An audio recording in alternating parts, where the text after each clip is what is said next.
Hello and welcome to this edition of World at War. My name is Mohammed Saleh. Russia's strategy in Ukraine is twofold. On the one hand, the Russian President Vladimir Putin has again expressed willingness to negotiate. But on the other, he's intensified attacks across the length and breadth of Ukraine. The United States, on the other hand, is inching closer to approving the long-range JASSM missiles for Ukraine to strike military targets deep inside the Russian territory. Ukraine's Kursk incursion has slowed down, but what it has failed to achieve is to force the Russians to divert their troops from the Donbas offensive to the Kursk region. Moscow now claims to have captured 6 more settlements in Donbas. Volodymyr Zelensky is lobbying with Washington to give the green signal to strike targets deep inside Russia. So how soon will Washington send its long-range JASSM missiles, and what will this mean for the larger trajectory of the Ukraine war? Our next poll gets you the details.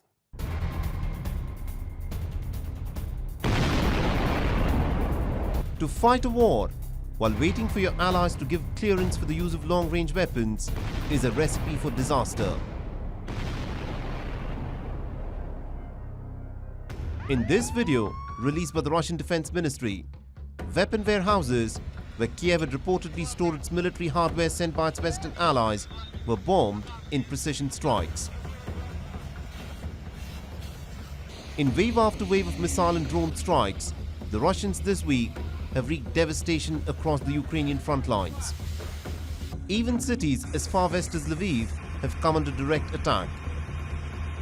In one of the worst missile attacks carried out by Russia since the beginning of this war, over 55 Ukrainians, including some soldiers, were killed and more than 271 others were injured in an attack on a military academy in Poltava Oblast in central Ukraine. And even the Ukrainian capital Kiev, that is guarded by some of the best Western air defense systems, has been repeatedly bludgeoned by Russian missiles and drones. The Russian tactic is clear: press forth with its missile and drones advantage, while the West, led by the United States, is still trying to make up its mind on how far up the escalation ladder it would like to climb. Clearing the Ukrainian sky of Russian-guided aerial bombs is a strong step to force Russia to seek an end to the war and a just peace. Ukrainian representatives have provided all the necessary information, all the necessary details to our partners. And I appeal to the United States, the United Kingdom, France and Germany. We need the capabilities to truly and fully protect Ukraine and Ukrainians. We need both the permissions for long-range capabilities and your long-range shells and missiles. Vital decisions that can have the most significant impact on events should not be postponed. In the month of April earlier this year, the United States had silently sent its long-range ATACMS missiles to Ukraine. What impact the American ATACMS have had in slowing down the Russian advance is not clear. However, Ukraine has used its long-range drones to strike at Russia's oil refining facilities, such as this one in Rostov. The fact that there is no silver bullet that will turn the tide of this war is also now slowly beginning to dawn on the Western military strategists. And the American Secretary of Defense, Lloyd Austin, was candid enough to admit this. We said all along, Uta, there's no one capability that will in and of itself be decisive in this campaign. You know, we had this discussion about tanks. We had this discussion about other capabilities. And each time we point out that it's not just one thing, it's the combination of capabilities and how you integrate those capabilities to achieve objectives. The Ukrainians are resorting to some innovative tactics to make up for their inadequate firepower. In this video released by the Ukrainian Defense Ministry, Ukraine is resorting to the use of its Dragon drones to rain molten metal on Russian positions. The low-flying Dragon drones are dropping a white-hot mixture of aluminium powder and iron oxide at a temperature of over 2,200 degrees Celsius that can quickly burn down the trees and other vegetation, giving cover to the Russian troops. But far from the battle lines, even the civilians are not safe. In the Russian strike on the city of Lviv, 7 people were killed, of which 4 are said to be members of the same family, a mother and her 3 daughters. And when their funeral prayers were said the next day, hundreds turned up to bid them farewell.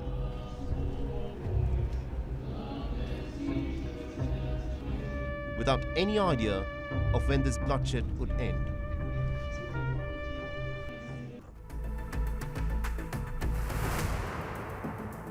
For 11 long months, the State of Israel, with the backing of the Americans, has carried out a relentless campaign of bombing the Gaza Strip. Israel claims that it is going after Hamas, but it is the Palestinian civilians who seem to be paying the ultimate price.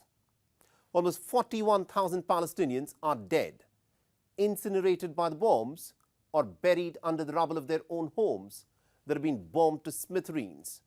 And over 3 times that number of Palestinians are living with gruesome injuries, often with few medicines or food to recover. The American President Joe Biden has backed this war to the hilt. And despite the fact that negotiations have been ongoing for many, many months now, there is no ceasefire, nor a deal for the release of hostages. And now, according to reports, the United States wants to strike a separate deal with Hamas to bring back the 4 American citizens who are still said to be alive in the Gaza Strip. So why has a ceasefire deal proven so elusive for the Gaza Strip? Our next report gets you the details.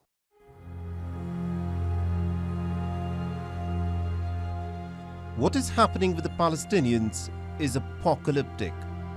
Home after home, street after Palestinian street has been bombed and reduced to rubble.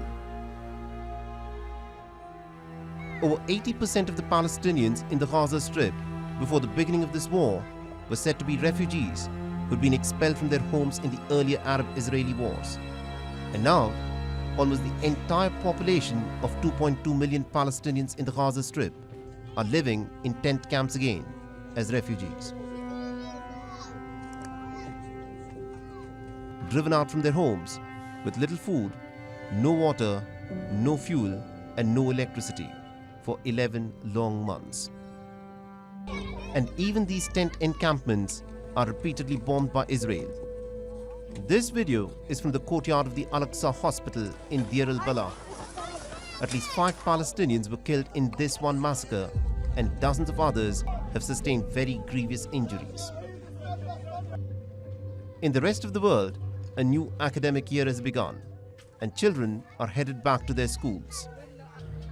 But in the Gaza Strip, every single school, every single college, and every single university has been bombed by Israel. But even in this rubble, the Palestinians are educating their children amidst the searing heat in makeshift camps, using the books that haven't been incinerated by the Israeli bombs. Our house was completely destroyed. It was 5 floors. But I have a dream and I want to fulfill my dream amid the rubble and our destroyed house. We established this educational tent focusing on kindergarten children. We pray that, God willing, the war on Gaza will end soon. We hope schools and kindergartens will reopen because, as you can see, children here deserve the right to learn, just like children everywhere else in the world.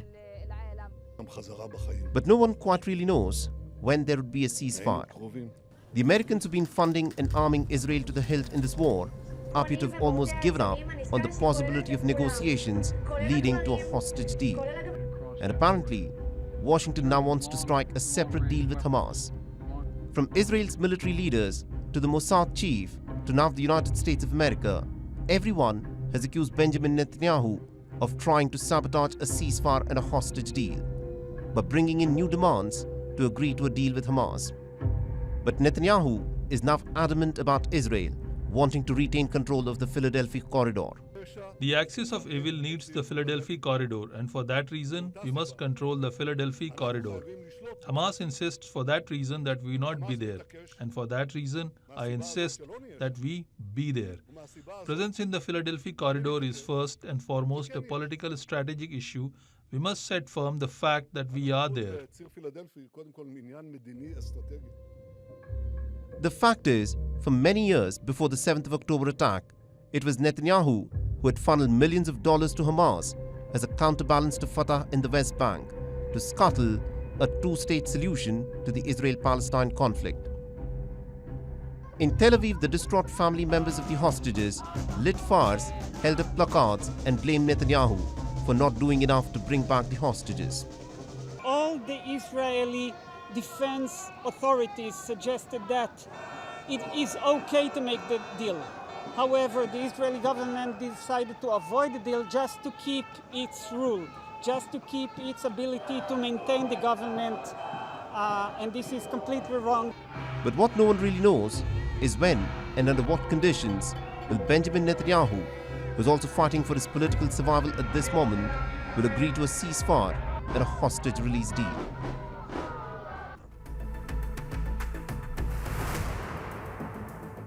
Since the launch of Operation 1027 last October, Myanmar's military junta has suffered repeated blows at the hands of the resistance fighters and the ethnic minority rebels, losing nearly about 100 military outposts and several key border towns.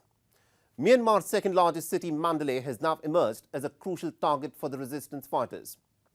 Running out of time and personnel, the military junta is now forming security groups consisting mainly of men above the conscription age of 35 who will operate mainly in urban areas. Last month, the anti-government forces had seized control of one of Myanmar's largest nickel mines, operated by a Chinese company. Myanmar's military government is increasingly relying on China's backing for security as well to bolster the confidence in the regime. Our next report gets you the details.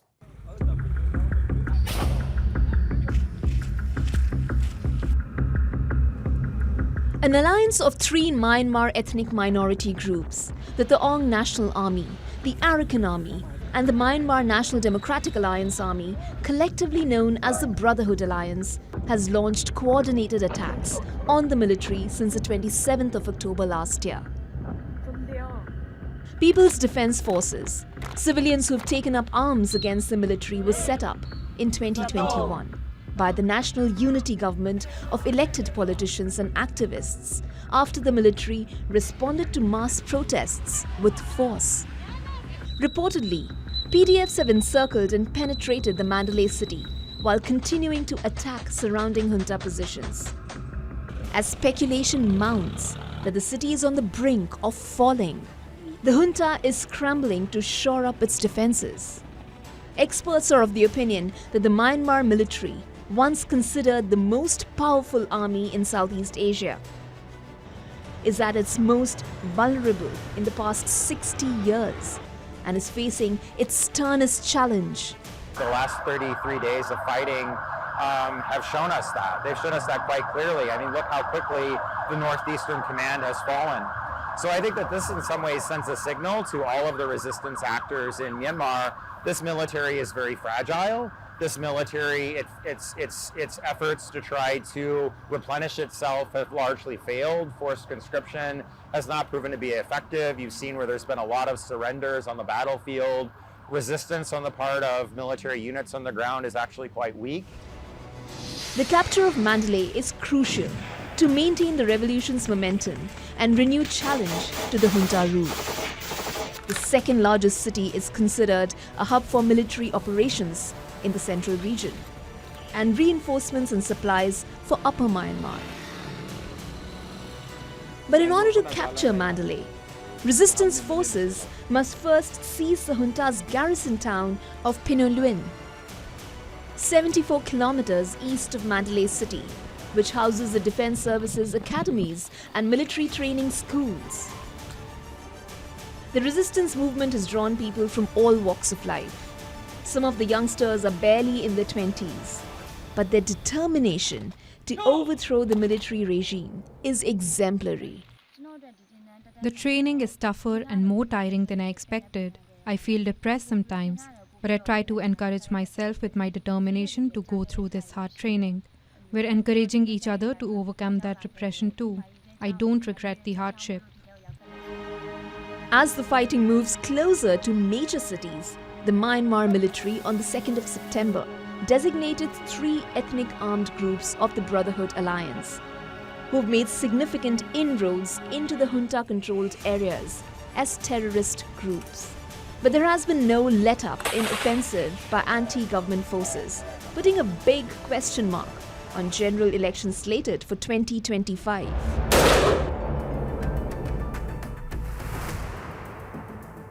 At least 129 people were killed while attempting to escape from the biggest prison in the Democratic Republic of Congo. The botched escape, which took place in the early hours of Monday, also left 59 others wounded.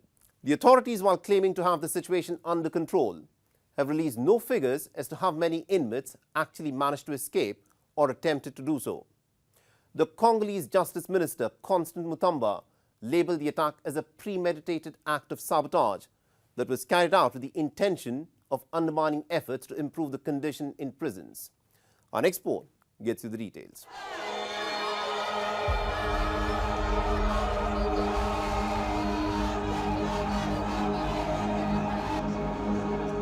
Makala prison in capital Kinshasa is Congo's biggest and yet most overcrowded prison. Built in 1957 with the capacity to house 1,500 inmates, it currently has between 14,000 and 15,000 detainees, with the vast majority of them awaiting trial. Detainees narrate a tale of corruption, suffering, and battling difficult conditions.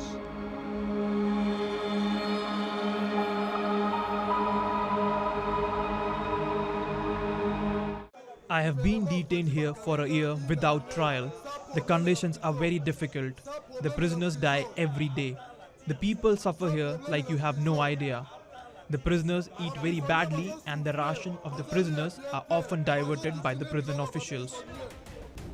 In an attempt to reduce overcrowding, 420 prisoners were released from this facility in July this year. Unbeknownst to those left behind, a tragedy lurked around the corner. In the early hours of the 2nd of September, a mass escape attempt failed miserably, leading to chaos, mayhem, and loss of life.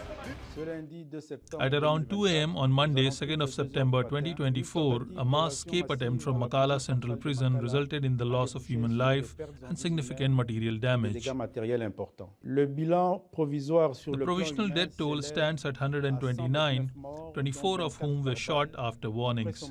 The others jostled, suffocated, and some women were raped. The Commission also identified 59 injured who are currently being treated by the government for appropriate care. Reportedly, the prison break was attempted amid a fire that had broken out in the jail's administrative building, its food depots, and a hospital. An investigation is underway to identify those who instigated these acts of sabotage. Additionally, a ban on the transfer of inmates from the prison has been announced, and plans are afoot to build a new prison to tackle the issue of overcrowding. In 2017, more than 4,000 prisoners had managed to escape from the facility after an attack by armed men at night. This recent failed prison break is yet another bleak reminder of the reforms urgently needed in prisons of Congo.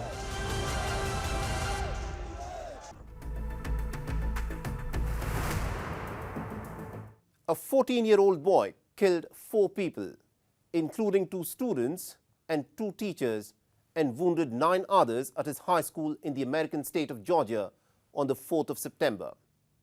The suspect was taken into custody shortly after the mass shooting and has now been charged with 4 counts of first-degree murder.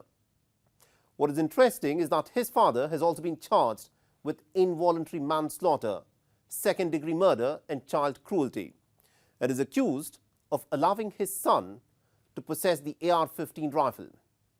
Investigations are now underway to figure out how the student managed to bring a gun inside of the school.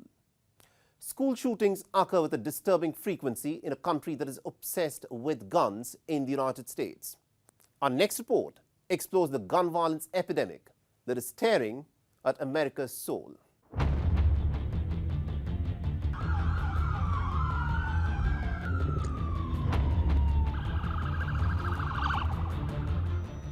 America was once again left stunned and uncomfortably numb by bloodshed at a school campus on Wednesday.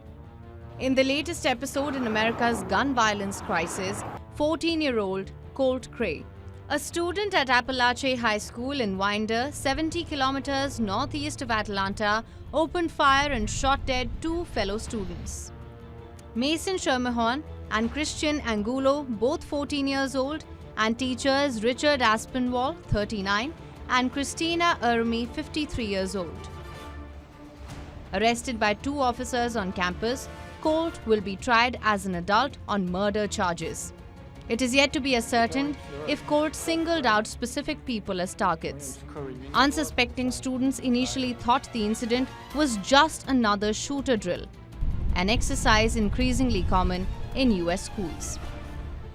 It was said that there was a drill, but our school does drills, and they take it pretty serious. So everyone just thought it was a fake drill until my teacher was like, we didn't get no email, and the students started taking it pretty serious. And then she got us on a little corner, and everyone was just hugging each other. I had some of my friends crying, until two police officers came in with their guns, telling us that this is not a drill and that we're still not safe, the school is still not safe. It has now emerged that the shooter was brought to the attention of FBI last year, who interviewed him after receiving anonymous tips about online threats to commit a school shooting. After the then 13-year-old suspect denied any wrongdoing, he was let off after being flagged to school officials for monitoring. On Friday, Colt and his father, 54-year-old Colin Gray, faced court for the first time, charged over the murder of 4 people. Colin, who appeared distressed at some points during his hearing, faces a total of 180 years in prison for his charges. Speaking at a campaign event in New Hampshire after the shooting, Vice President and Democratic presidential candidate Kamala Harris stressed the urgency for ending the epidemic of gun violence. And it's just outrageous that every day in our country, in the United States of America, that parents have to send their children to school worried about whether or not their child will come home alive. It's senseless. It is. We've got to stop it. And we have to end this epidemic of gun violence in our country once and for all. It doesn't have to be this way. It doesn't have to be this way. What's of concern is that this year alone there have been at least 384 mass shootings across the United States so far. And in 8 months only, at least 11,557 people have been killed in firearms violence in the gun-obsessed nation. What explains these frequent shootings in American schools and college campuses? Is it symptomatic of a rot in the value system, a lack of empathy, or plain easy access to guns? With more guns than inhabitants, the United States has the highest rate of gun deaths by any developed country. Even though surveys have established that 58% of Americans are in favor of stricter gun laws, the Republicans, staunch defenders of America's constitutional right to bear arms, have repeatedly, for years, opposed any effort to tighten gun control measures. Consequently, the land of the free and the home of the brave continues to bleed and has been held hostage by fear and paranoia of an ongoing American nightmare.